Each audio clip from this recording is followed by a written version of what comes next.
Hey guys, it's Pete from Pete for Anxiety here, the mental health podcast, breaking the stigma that mental health is talked about.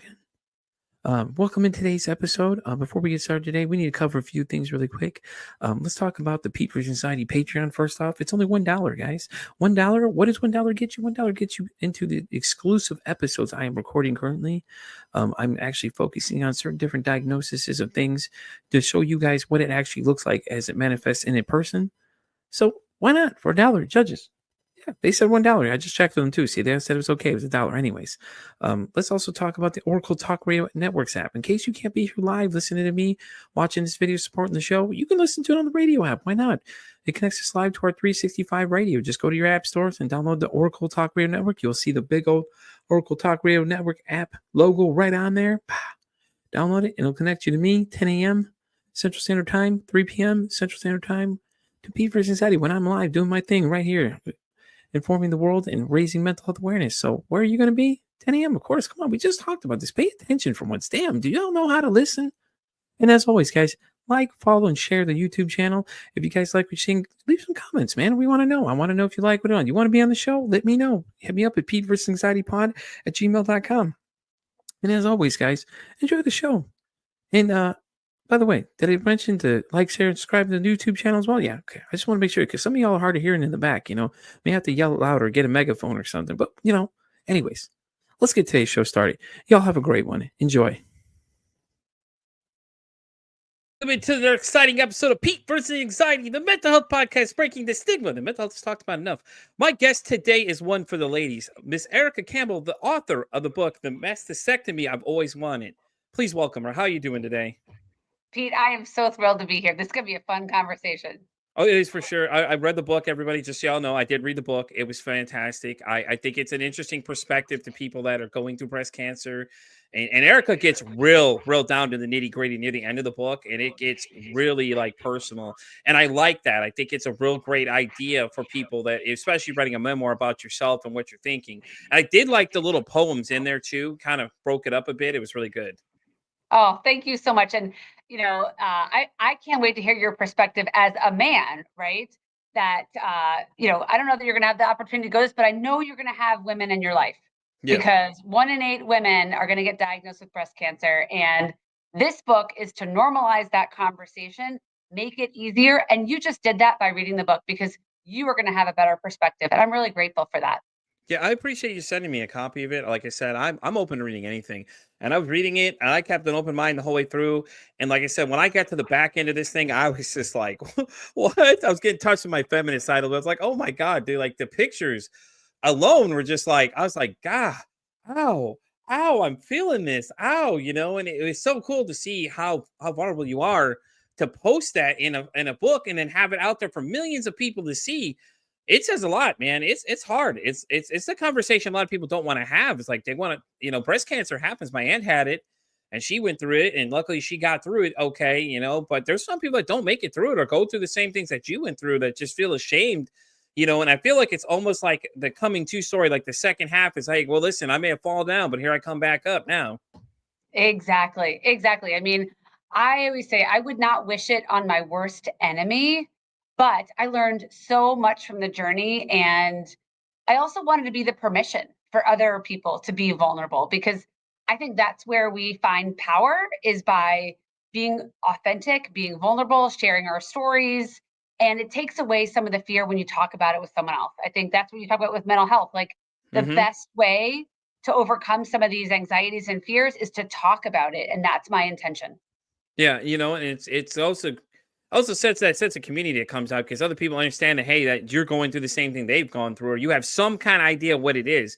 And I think the book really displays that really well because it goes through what your mindset is. You see the story through your eyes, and we're going through the journey with you as you're building it up to the whole operation. And then after, it's like, okay, so this ain't where the movie ends. It keeps going. We got to keep going. So the story, the build back to the comeback, And I thought it was good. Like I said, I being a male, I read it and I was like, I think it's interesting, honestly. It makes me want to read more memoirs now, just different stuff, because now I'm curious to know what else I can learn. And I think it goes to say that, just because we're men doesn't mean we can't understand how the other side thinks.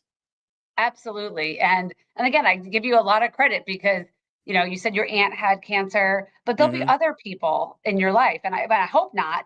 But if there is, you are going to be far more compassionate, far more able to support, and you can then make them feel less alone. That's what we're Hmm. all here for, to feel less alone. Exactly. Exactly. Yeah. That's right. I did actually suggest it. I was live on TikTok before telling people how we were going to have this interview. And I Oh, told a couple people about it already. And one person said his mom's dealing with breast cancer now and said he's going to pick up a copy because of her. oh my gosh, that is fantastic. I mean, my vision is simply that is to just support more women and caregivers, right? Hmm. So your listener's son is a son. He can be more informed and understand his mom's perspective, right? Yeah. And yeah, Yeah, and I told him, I said, "Listen, I read this." I said, "You should probably read it too in case it gets it." Because he said she was on the verge of it twice. I said, "Well, maybe you should pick up a copy, read it, and get her a copy or so, and have her look through it too, and see what she thinks." And that way you can understand exactly what she's dealing with. Because I told him, I liked how the book broke up with the different poems and things in there. I thought they're very interesting to me, and I was like, "Oh, this is so cool how she breaks it down to these poems and things like that." And then the pictures is the thing that really got me because it was like, people like say, "Oh, I want pictures of the book." Listen, man, you can't get any realer pictures than those. That's the whole thing going on here. And, yeah. I mean, oh, when I went to my doctor and I'm sitting there and he's telling me what my surgery is going to be like, and he tells me all this journey that I'm going to be on over the next 6 months, and I was like, okay, do you have any pictures? And he was like, no, most women don't want to share them. And I was like, hmm huh, okay, well, let me be that person, right? yeah, Like they always say, exactly. like, if the book doesn't exist, you go out and write it yourself. So that's what kind of went through my mind. But what's really interesting, Pete, is when you talk about the poetry, right? I am not a poet. Um, and that was a part of the book I almost cut out because I had this anxiety, this fear of like, who am I to be a poet? Who am I to write these things? But you are right. It is people's favorite part. It I think is. it's so interesting of like the thing that scared me the most is the thing that people like the most. Yeah, isn't it? It's Um, crazy though because that's what I liked. Like I said, and this is coming from a male perspective side. Now I'm a male on the other side of this conversation, and it to me it was like that was good, and it was very very informative too because you get the mindset of how things are going, man. And it's like I think that's the hardest part for when it comes to anything, even including mental health. A lot of the stuff is you have to understand what the flip side of the coin is dealing with. Like you don't know what that person's thinking on a constant basis. This right here, fellas, you need to read it. I'm sorry, but some of y'all need to read it. Like it gives you a better understanding of the things that these ladies deal with. And the yeah, whole aspect of just cancer itself is just a hard thing to deal with. That diagnosis alone is rough. yeah. I've talked to a lot of women who've like have had to redefine what makes them feel like a woman, Hmm. right? I mean, just kind of being like technical, like these are breasts, but they're just like fatty tissue, but they Hmm. come with so many society pressures. And I have fake ones now, like you see them in the book.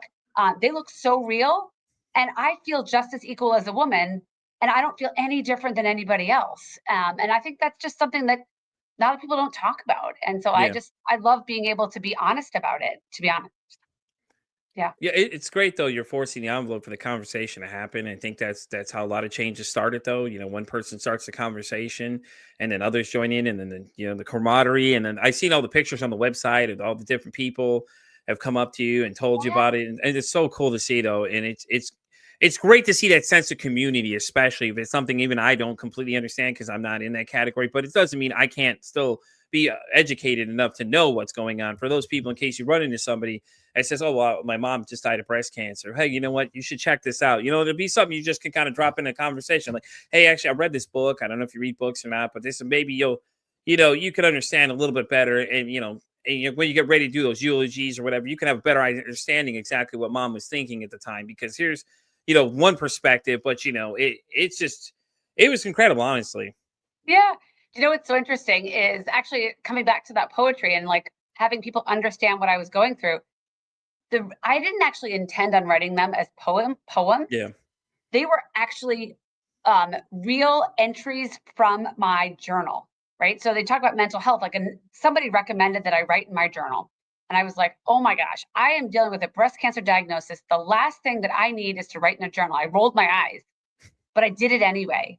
And holy buckets, it was so helpful.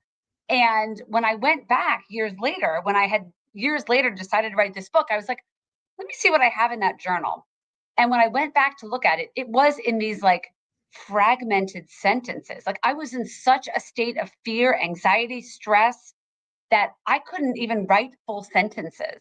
And that's what came out. And I was like, huh, this kind of reads like poetry now. So when you read that, just know that those are actual, I mean, I sort of modified them slightly, but they Yeah.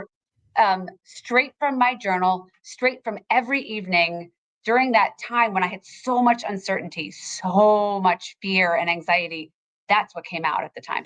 Yeah, because when it comes to cancer, you don't know. Like they diagnose you and then they say, "Oh, well, you have 6 months," and that doesn't always mean the case is that you always have 6 months. And it, that mindset. The minute you hear those words, it's like then you start going in panic mode because we really don't know much about cancer, and then and it just gets real scary because at that point it's like, well, now I'm gonna die some point. Here's a ticking time clock. Apparently, now is what you're telling me. And and it's so hard, and then people that go through chemotherapy. I watched my aunt go through chemotherapy. It was rough, man. There's some days she just looked completely wiped out, and she was usually the one with the most energy of the group of everybody. She always excited, always real energetic. But it was hard to watch her, man. And then she started losing her hair and all that other kind of stuff like that. Yeah. And you could just see the journey she was going through was rough, man. And there's sometimes when we all got together because we did group family Zoom meetings a lot of times, and she'd be in the background Yeah. just completely gone. So, Mm. and it was rough to watch, man. It was so hard, man.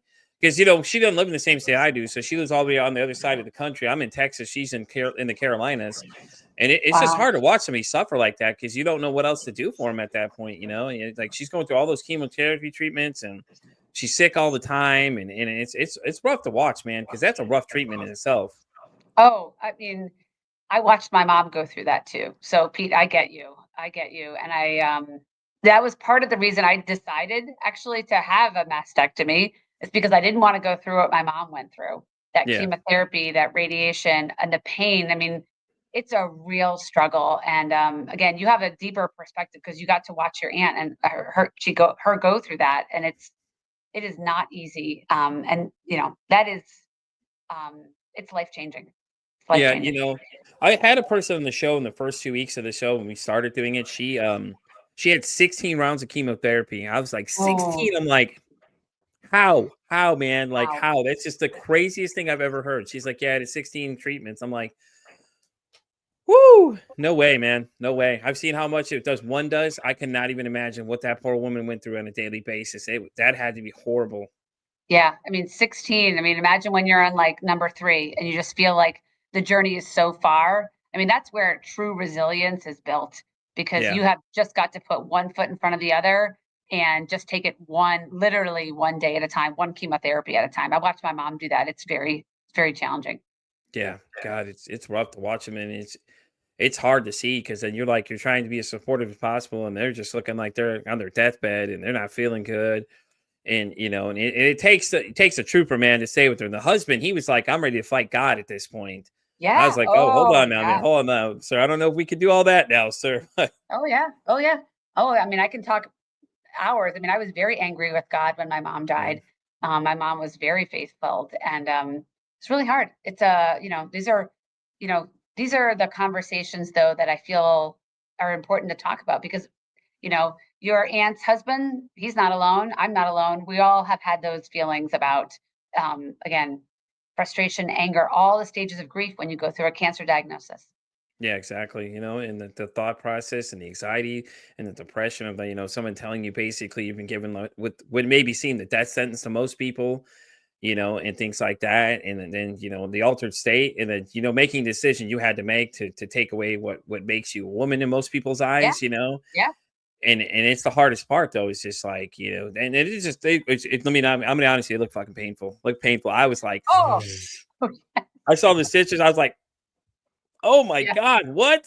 I'm like, yeah. no, that I mean, hurt. my chest looked like a Frankenstein doll, right? Yeah, I remember you said that too. I was laughing a little bit at that part. I was like, that's great. But I mean, it is what it looked like, though. It was just all Mhm. those big stitches and everything else, and the recovery. And it's just, Yeah. it's Oh gosh. horrible.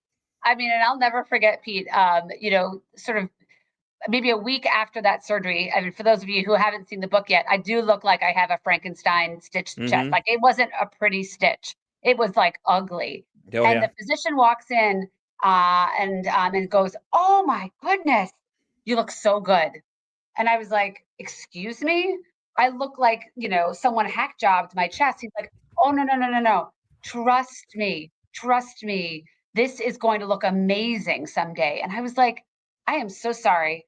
And I see your certificates on the wall, but are you seeing what I'm seeing? And, but and he kept saying, I mean, he literally almost took me by the shoulders and was like, just trust me. These stitches are done very, very well. And I'm like, ah, he was right. I mean, it took a long time, right? You saw Yeah. the outcome. I mean, Yeah. today, if I were to take my shirt off right now, you can't even see the scars. Hmm. I wear the same clothes. I wear the same bikini. I wear everything the same. I look exactly the same. Well, not exactly, but close enough. And he was right. But it was that element I had to trust a near complete stranger. And it was just this really interesting exercise of mindset where, again, I thought he was going to tell me, ah, schmutz, this isn't good. But no, he's Yeah. like, this is perfect. This is perfect. You're going to be great in the end. And I was like, so much trust you have to place in other people, in strangers, in the process. And, I really I wanted to give women that hope. And I Hmm. wanted them to see it from what you saw that first week when I look like I am on my deathbed until today. Like, I really wanted to give that hope. Someone else did that for me, and I really thought that was really powerful. Yeah, it's powerful because the pictures, like I said, are so real. You see the process as it's happening, and as the journey goes, you're just watching you progress, and you just kind of keep going. And I love the chapter when you label it ground zero. I was like, Oh, that's yeah. true though, because now we're at ground zero technically. You're okay. So where do you go from here then? And I'm sure at first you had no idea that you were planning on going the route you were going, but I mean, you did it. I mean, at that point, it's an inspiration to most people, I would think. It's like, hey, if you can do it, why can't other people do it? You're not alone out there anymore. That sense of not being a solo journey on the passenger of life. You got somebody else with you is great and everything too. And then the chapters, like I said, the poems when they come in are feel so real, and now I know why they feel so real because they actually came from your own journal, which is just like, Yeah. wow, even better because now you're getting a totally perspective of yours, and it's coming from your own personal stuff, and that once again, that's more vulnerability you have to put out there for people to understand that this is coming from this is your real life you're putting out on a spectrum for people to see, like. Tell us how you got to the book though. I mean, like, yeah, you want to write it like 15 years, but what made you want to write this book all of a sudden? Yeah. Well, at the start of the book, I tell this story. Whereas, I was working a full time job Hmm. and I was at a team meeting and I had to announce to the team that I was going to be, had breast cancer and I was going to need 6 weeks off. Right. And cried the whole thing, telling Yeah. other people. And after the meeting, there was somebody new at work. I didn't know her very well, like barely said hi to her. She pulls me aside. She's like, hey, I've had the same surgery. I've had a mastectomy 5 years ago. Do you want to see what it looks like? I was like, okay, this is awkward because we work together. I don't know you. Like, I'm supposed to be a professional, Right. but yes, I do. Yes, I do. So we go off and we find a bathroom off the beaten path, lock the door. She takes off her shirt, and literally, her breasts look so real, like Yeah. so real. I mean, I was like, can I touch them? Like, and they were fake, but they looked so real. She had fake tattoos, nipple tattoos, everything. And in that moment, I was like, okay, I have hope that I'm going to be okay. And Hmm. number two, what a gift this is. Because I just come from my physician who said, I don't have any photos. I can't tell you what it's going to look like. And so I felt this incredible sense of like, oh my goodness, I've been given a gift. What am I going to do with this gift? And I thought, and I didn't think I was going to write a book at that moment, but I was like, Yeah. I'm going to see if other women might need this in the future. And so I decided to take these photos, right? Because I was like, I don't know what I'll do with them, but maybe there's somebody else who I can help someday in the future. And I did find probably like a year after my surgery, I would have text messages, phone calls from friends, and they'd say, my neighbor just got diagnosed. Can you talk to her? Or my sister just got diagnosed. Would you mind, connecting with her? And I found myself texting these photos to like random strangers. But they would respond with like, "Oh my gosh, thank you so much. Like No one would tell me what it looks like. Nobody would tell me what to expect. Thank you, thank you, thank you. So after like the literally like the 15th time this happened, I was like, I think I should try and make this like available to more people, not just the Yeah. people in my immediate circle, but everybody else, because I've got no problem sharing it. I know that it's helpful. And I just felt this like sense of purpose to give back because I had been given so much. Like I wanted to just pay it back and pay it back tenfold or a hundredfold to other women. And so I didn't set out to do this, but now I did it. I'm so glad. And yeah, I had some fears and anxieties about being so vulnerable and sharing right from my journal. And these photos are, of my chest and Yeah. before, during, and after. But you know what? If it helps one woman, 10 women, 100 women, 1,000 women, I would do it all over every day, any day. Yeah, that's the same way. That's the same thing that people hear. That anybody that comes on here, you share your story. If you touch one person's heart, that's it. You've done enough right there. And it's the Yeah. same thing with this one. Was just like I didn't know people needed this as bad as they do. Like you, like right now, from our interview now till on, I have about 150 other interviews until October. I'm planning on doing of just people that want to talk about mental health and things like that. And so Yeah. when I saw your profile come apart, I was like, yeah, we got to bring her in. We got to bring another person to the other side of the conversation into this, And I thought it was interesting, And I was telling people, I told people what I was doing. Yeah, I'm reaching out to this person. This is the book they wrote, and they're all looking at me. It's still weird because they're like, "What is the book about?"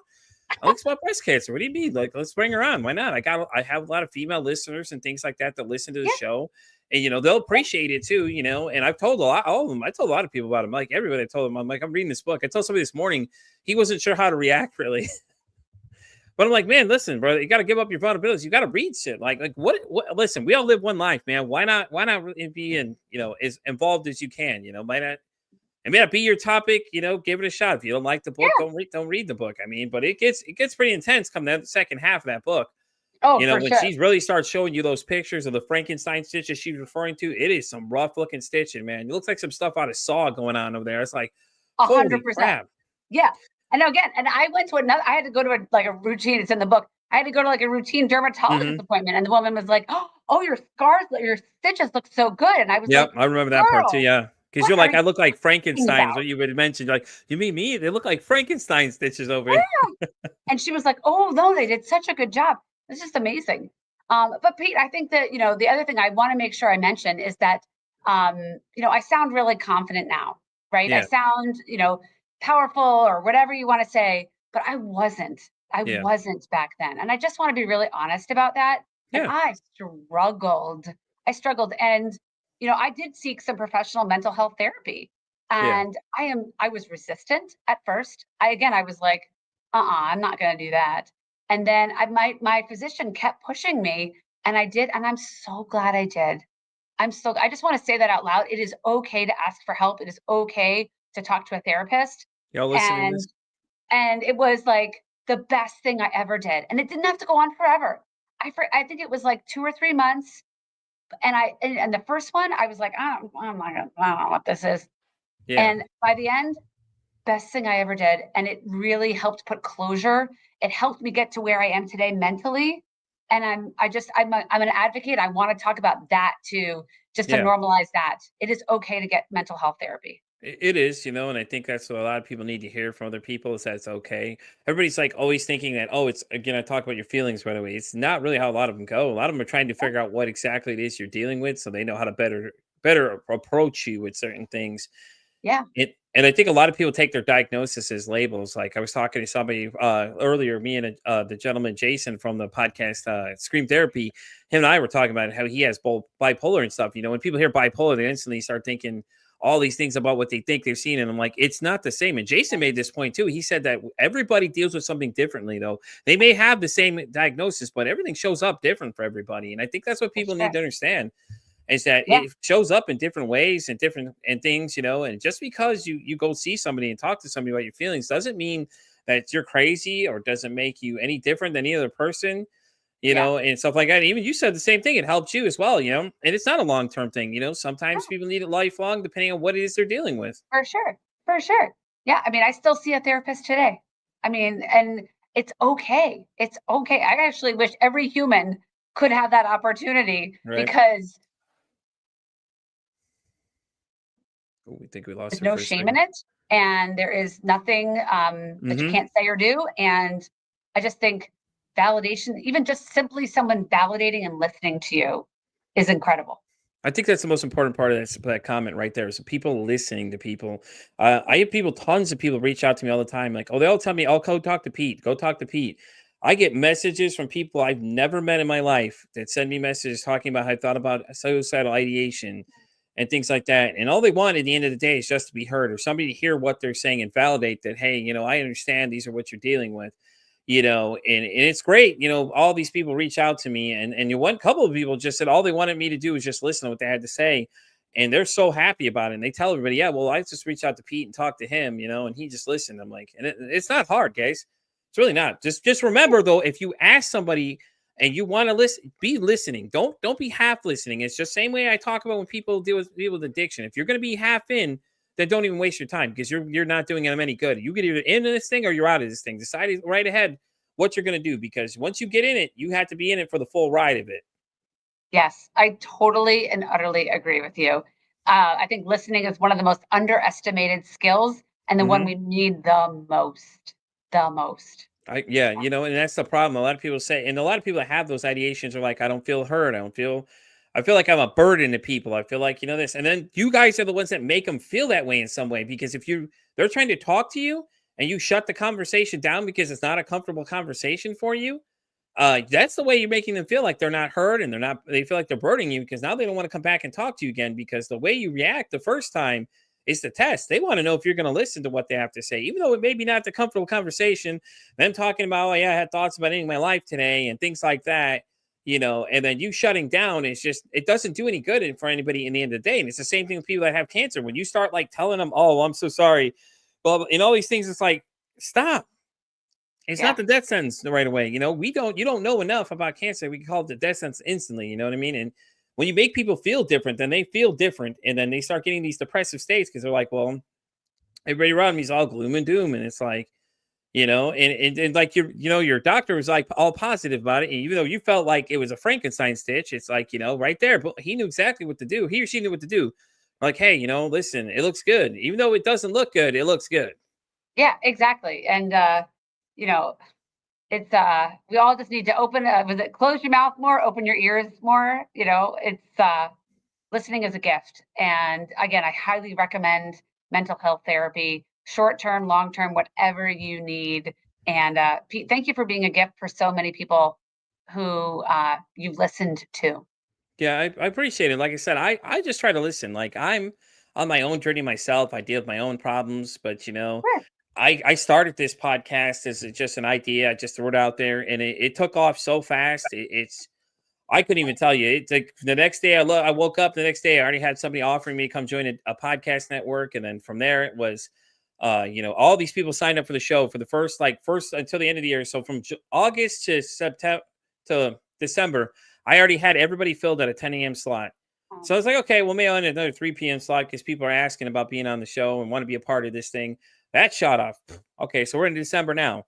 Come the middle of November, I had added a digital scheduler, and I shot off to somewhere in March. The first day I put it up. That's Next couple incredible. days, yeah, it was insane because it's like people say we talk about these enough, but there's a huge demand here. Apparently, we're not talking about it enough, or we're not talking about it in the right retrospect, and we're not having the conversation that people want to have. Yeah. Yeah, exactly. So again, kudos to you for opening up that safe space. Thank you so much. Yeah, and like I said, kudos to you for the book, though. By the way, I like I Mhm. said, I really think a lot of people need to go read this. Even fellas, you got to read it. I'm telling you right now, as a man reading a book about breast cancer, you all don't even understand anything until you've read this book. This book will tell you everything, and Yeah. it's intense. It's great. It's powerful. I feel like that way, at the other, you understand how the other side thinks. Even if you don't meet somebody that has breast cancer, at least have better educate yourself on something. Why not? Like, what's the harm in that?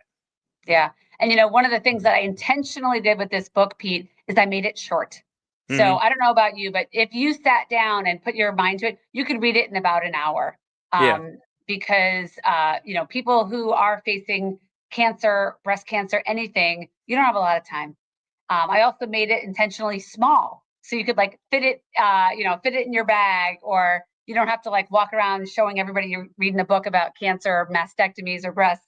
Um, you know, so those were two intentional things because I wanted to make it accessible. And I love that you as a man are also telling other men to do that because I do think that will make you, again, more compassionate, more understanding, men or women, and particularly the women in your life.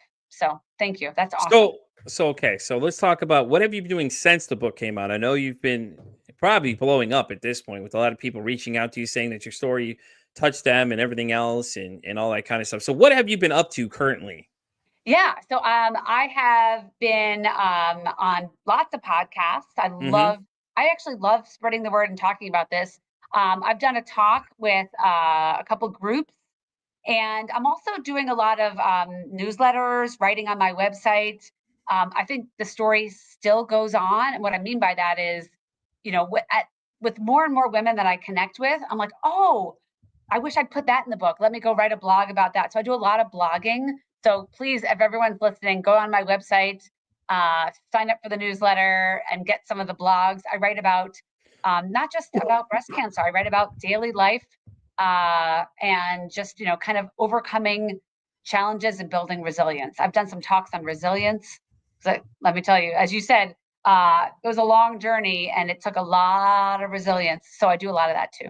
That's cool though. I mean, they get write blogs. You can highlight people, adding more things to the topic and the conversation, Yep. and that sense of community starts building even more because they see that you're actually listening. You're commenting and you're quoting these people. I would say you're probably citing them too when you're doing these blogs. Hey, listen, I Yep. should have added this in. I heard this great. You know what I mean? And it's great Yeah. when people feel like someone like yourself is listening because it's like, hey, listen, I'm contributing to this conversation that she's continuing to have. Yeah, absolutely. Yeah. Um, because my story is just one story, and every person is unique. I mean, yes, I talk about some things that might be universally known, again, about resilience, about struggle, about challenge, but I deeply respect that everyone's journey is unique. Yeah, And definitely. I love hearing all the nuances and all the differences, and I learn things from people who reach out to me. And I will say, Pete, I love it. I love it when women or men reach out to me. I will always respond. So please Yeah. find me on social or email, whatever. I actually find it a true gift to connect with folks. Yeah, it's awesome. It's cool when people respond. And too, there's actually an author I respond to, I talk to all the time. Melissa Kim Porter does shadow working, and me and her were talking about it during our episode. We were talking about it because she'd come on twice already, and she had come on again, and we were talking about that. And that was one of the hot things we are talking about. It's like she's like, sometimes I don't answer you because I'm busy. I apologize. And she said people get mad because she doesn't respond. And she's like, listen, I understand you all want me to respond personally. I just said I stopped her. I go, listen, well, she responds to me, guys. I don't know what to tell you. And I was like, are y'all gonna be mad at me now? Please don't be mad at me. She responds to me all the time. Like, cause you can tell the difference between the writing styles of what she's saying versus the assistant saying. Hers is very more, it has a more influential to it. The other one's kind of more like robotic because it's the assistant responding. So you can tell who's sending what to you. For sure. And it's so cool though that I get to have different authors on here of different things. And I know, like I said, that this is probably throwing a lot of people off, like, hey, a guy's reading a book about breast cancer and things like that. But guys, listen, we're all people at the end of the day. Like Erica's saying, we all deal with it. It ain't just the females, it's the males that deal with it too. The loved ones that have to deal with the husbands, the children, things like that. Everybody experiences something when this happens. And Yeah. it affects everybody mentally too, like a lot of stress on them. The husband's stressing out because he doesn't know if she's gonna make it. He doesn't know Exactly. what they're going and then she starts stressing out, and he's trying to make her feel beautiful, like she's a real person, Yeah. she's missing part of her that identifies her as we would say as a woman, and she feels less of a person. It's a lot, man. It goes hand in hand, really. Oh, 100%. I actually connected with a gentleman whose wife was going through breast cancer and a surgery. And he said this book was so helpful to him because he could understand what his wife was going through without having to bombard her with questions. Yeah. Right. And she was already tired, exhausted, fearful, stressed. And some days she was like, can we just not talk about it? And, he got to respect that. But he then found this book and he was like, oh, I get it. I understand what she's going through. How can I make her feel special? How can I make her feel beautiful? How can I support her? Oh, should I just, mow the lawn and make dinner? Yes, you should. Hmm. Like things like that. So I'm really grateful for this conversation because yes, men should read this book as well. No, I agree. I agree exactly. And that gentleman's statement right there alone says why that you need to read the book. Yeah. Because you may not be dealing with yourself, but your loved ones dealing with it. And you could better understand it. You don't have to bombard them with 20,000 questions. You know, they'll say, if you got questions asked, but it's like, yeah, but when is too much is, it's too many questions for them. I mean, like you got to give them time. Some days they won't have as much energy. Other days they just kind of want to be left alone. Yep. And it's rough. It's hard to understand what the other people are thinking. And like I said, the book gives you a little more perspective, and you can relate to a lot of the topics as you kind of see the things that these other people are exhibiting, and go like, hey, yeah, I read that in the book. Okay, all right, now I get a little bit more. Like he was piecing it together little by little. So that was Yeah. so cool to hear him though. He reached out though. Yeah. It was really cool. And again, I think, it's been wild, Pete, since I wrote the book. It's been published since August of 24. Hmm. And I've probably had 3 women in my inner circle, like my almost tight, close inner circle, get diagnosed. And I was like, how is that possible? But what I love even more is hearing from women and men I don't know. I don't know Yeah, why, but I just think that to me means it's getting out there. And I find that really courageous for someone to reach out to me and they don't know me. Um, and I find that to be like such an honor. So again, like I will always respond to people. At least I'm not that big yet. So I still have the time to respond to everybody. But I find that to be really beautiful. I really yeah. do. I think it's Yeah. really cool though that you respond back to people. Oh, for And some sure. people write to a lot of people, don't even think they're gonna even respond, and then you get an email back and it makes their day because they're like, wow, Yeah. she read my comment. And on the flip side too, when men are reaching out to you, just like, there's guys reading this book. Okay, now this is Right. getting interesting. Let's continue this conversation a little further. All right, let's see what you got to say. Yeah. I had a guy friend of mine, actually. I sat down with him at coffee, I don't know, a couple months ago. And he's currently in a cancer battle, but his is like a form of leukemia, Yeah. right? And I said, well, why don't you, this book is not about leukemia and it's obviously different, but take a read. And I said, I think the poetry piece is going to relate to you and resonate. And I just heard from him and he said, I absolutely loved the book because while it is a different cancer and a Hmm. different experience, there were so many things where he felt validated in his own journey. And he felt like he could relate. And he was really surprised by that. I thought that was really cool. I was surprised too. Like I said, I read the book with open thoughts. I was like, you know what, I'm gonna give it a shot. When you said, hey, how about if I send you a free copy? Would you read it? Well, yeah, yeah, hell yeah. Why not? Let's go for it. Why not? I'm at the point where I'm like, you know what? Let's just go for it. Why not? I don't want to live in the what if I didn't, read it type thing. Oh no, I'm like, forget it. Let's go for it. And I enjoyed it. Like I said, I really enjoyed that. I liked it though, and I could agree with him, man. Even if it's not doesn't completely apply to you, it's still kind of the same mindset. And the poems, I'm telling you, are the best thing, guys. You have to go read this book. The poems are absolutely great. Like Oh, it yeah. helps it out as you're reading it, and it's just you feel the emotion when you're reading them. I almost thought some of them were like haikus, almost, a little bit, just kind of how short they were, kind of. Yeah. And it was like it was really good. I was like, this is really good. I was telling my mother-in-law and my wife what I was doing. I was like, yeah, I'm reading a book about breast cancer. Both of them are looking at me like, what? I said, yeah, this one was gonna be on my show. Send me a free copy of the book. I told her I'd read it, and I told my mother-in-law that, and she just looks at me. Well, that's awesome. Like Exactly. she didn't know what to say to me. Hats off to her. She's very understanding with a lot of things. She's just like looks at me, and goes, "What? Huh? What are you doing?" But Yeah. it's Oh, I love that. I love that reaction. It's a testament to your open-mindedness and yeah, acceptance. I like that. Yeah. You know what's so funny? Again, I told you I almost cut all of the poetry out of this book. yeah. And but I did actually I pared it down. So there were some poems I cut. And I'm feeling like, oh, should I go back and like re-release those ones? Because I was terrified Yep. to include Yep. those. You And should. I thought it was too much. And that's on me. You know what that was? That was a mind game. The only Mhm. person that was stopped me was me. Yeah. And it was fear and it was doubt. Luckily, I didn't cut the whole section, but I do need to go back and probably, re-release maybe on a blog or something some of the poems that Or got cut. or do a Yeah. book and have other people add their own poetry too in it. Oh, It's a good idea mm, too.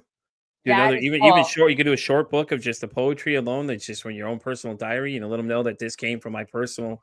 It's raw, gritty, and people like that kind of stuff. You like the more they get a more sense of feeling of what you were thinking, and once again we ripped that band-aid open of the conversation of like, this is somebody's personal journal you're going into now. You don't get Right. into a lot of those things. You don't get to see their most innermost thoughts of things. It's like then you're really putting yourself out there in a microscope for people to see. Yeah, yeah, and I'm okay with that. You know, it's interesting, even on my website right now, 'cause as I said, I did not think journaling was the right thing for me. I was like, "Oh, goodness." I rolled my eyes when I kept getting people saying I should do that. Um, but then I started to get into it. And so on my website now, I even have a journaling template. So, and it's not related to cancer. I mean, you could use it, Pete. It's a Yeah. one-page template. I do it every single day right before bed. So a friend I stole it from a friend, so I'll give myself, I can't take full credit, but it's so simple. It's one page. Yeah. 5 things I'm grateful for, 5 things I felt during the day, 5 things I learned, 3 things I'm going to do tomorrow, and that's it. And I'll Yeah. tell you, I can't go to bed. I can't fall asleep now unless I do that. So I really believe in the power of journaling. And I do have an actual copy of a page out of my journal with that framework. So you can even read even more intimate details. It's like totally like what I would write every single night before bed. So you can see it. It's on my website under the resources section. That's pretty cool though. That's so cool. Like I thought about writing a memoir about my own life, just like, Do but it.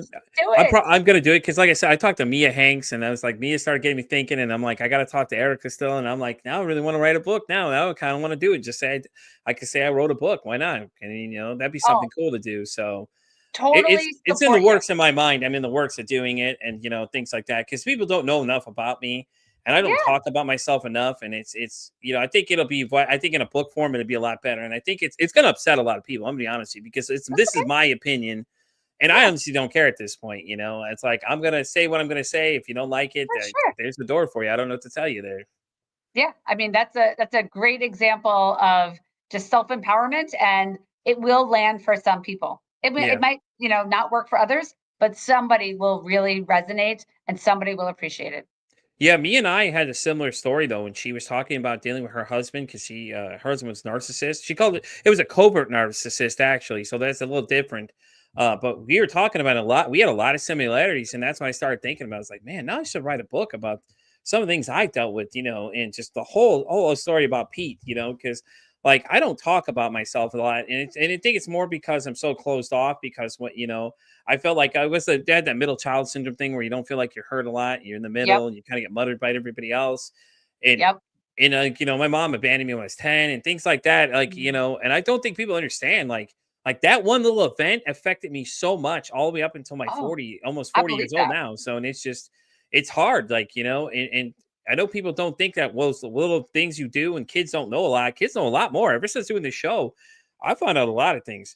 Like little kids, they see more and they understand more than we even realize.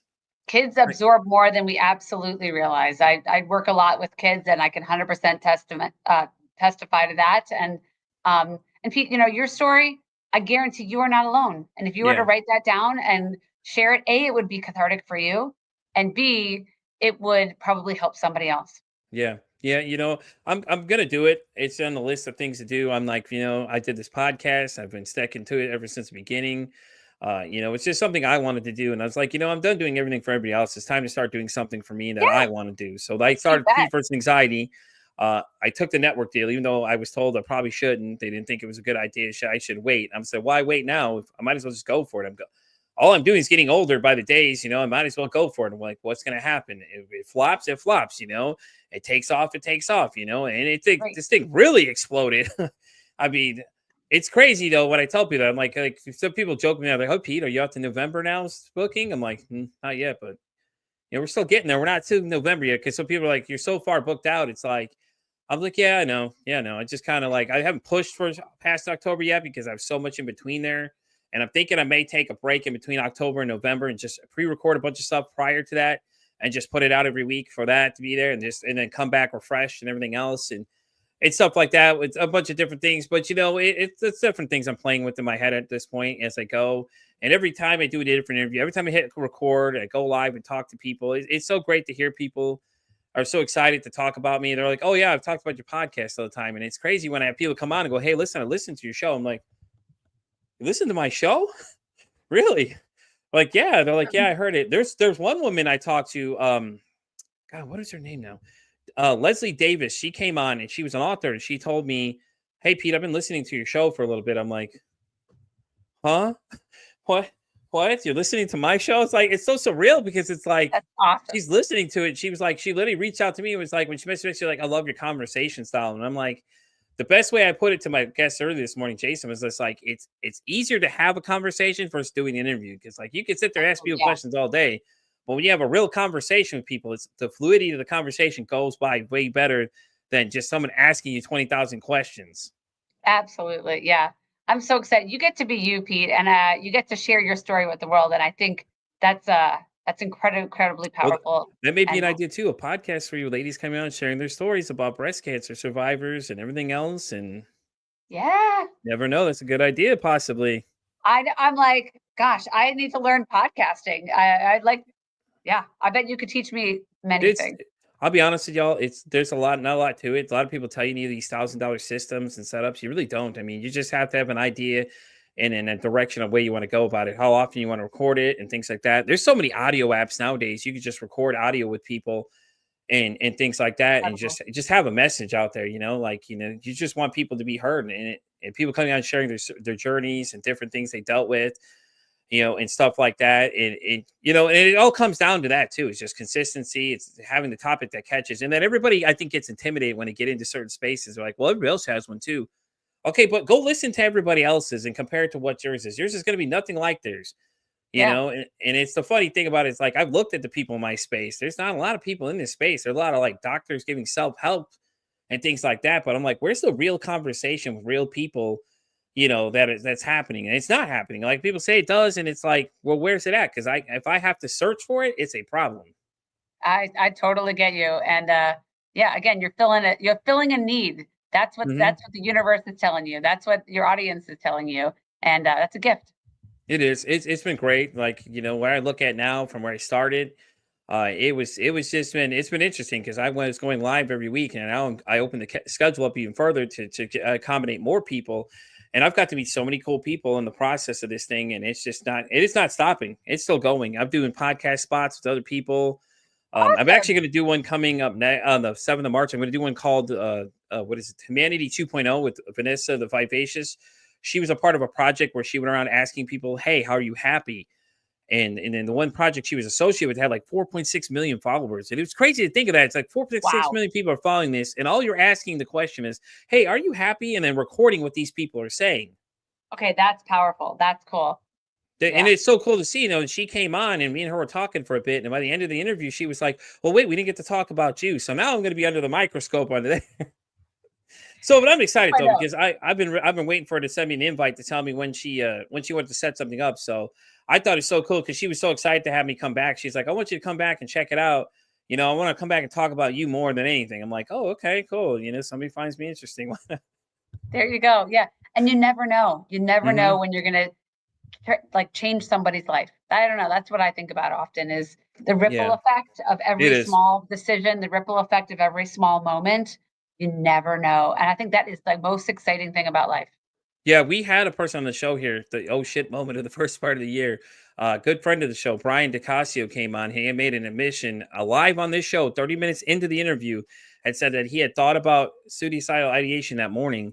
And he described the whole situation to us. And he's just going into this tangent. And I'm just letting him go because I'm like, I think he just needs to get this out. Yeah. After that Sure. show, I had about 14 people message me, go, "Is he still alive? What happened to that guy? Is he okay?" Oh my gosh. I'm like, "Yeah, he's fine." Like he came on, made a Yeah. break, said something, he mentioned that he was upset because he lost his friend to suicide the year previous, Oh, and things yeah. like that. And he's been thinking about it and he's battling it. And it was great to see somebody that's so got things going great from the show that, hey man, even though I've got all these things going for me, I still deal with these problems. These are the thoughts Oh I deal yeah. with on a daily basis.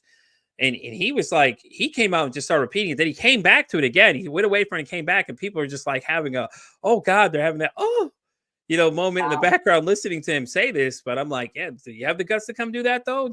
Think about it. Would you be able to come Oh, on this show and talk about all these things? Because none of you won't do it. hashtag respect. Honestly, I really Hmm. respect that. That kind of vulnerability and authenticity. We don't know. He could have saved somebody else's life. And that I think is the coolest thing about Oh, this kind of I medium bet he and this did. kind So of he such opportunity. 14 people he didn't know reach out asking me how he did is enough Yeah. right there. Even though we hit that one marker, we had 13 other people going, "Oh God, is he okay? Is he all right? Have you heard from him?" I'm like, "Yeah, I've heard from him." It was that same day we finished recording, they were messaging me going, "Oh God, is he all right?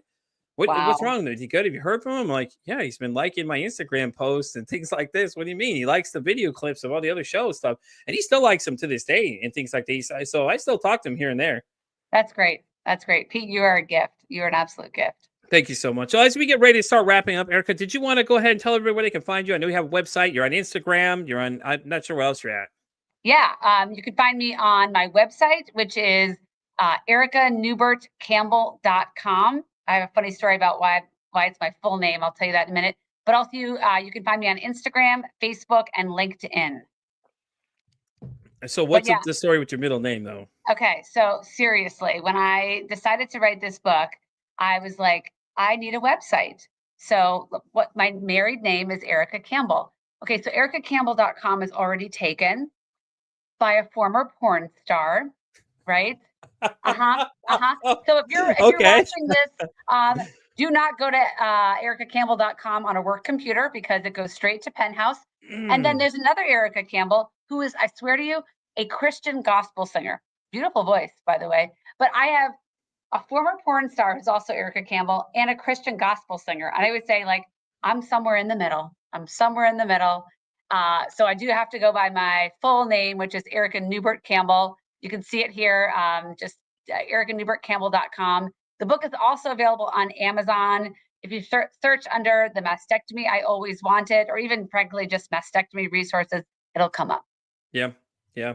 Yeah. So there's a link on the website too, guys, if you go there, and things like that. And so, it's like I said, I think that's hilarious, honestly. I like when people start telling me they could Google myself, I was like, what? Somebody had told me, "Hey Pete, did you know you can Google yourself?" I was like, "That's so great. Let me go try this." So I literally was doing that in the middle of a conversation. Hey, let me go try this real quick. And it's literally in the middle of this interview, I'm doing it. He's like, "Hey man, have you ever seen you can Google yourself?" You know what? That's kind of funny. Let me go try that real quick. And then lo and behold, there I go. Pop up on the search engine. I'm on like the top matches or whatever. I'm like, huh? Huh? Yeah. It's so Oh, crazy yeah. because it's like, now you can tell people Google me. And it's like, I'm not being joking. I'm telling you seriously. Just Google me. I'm on everywhere.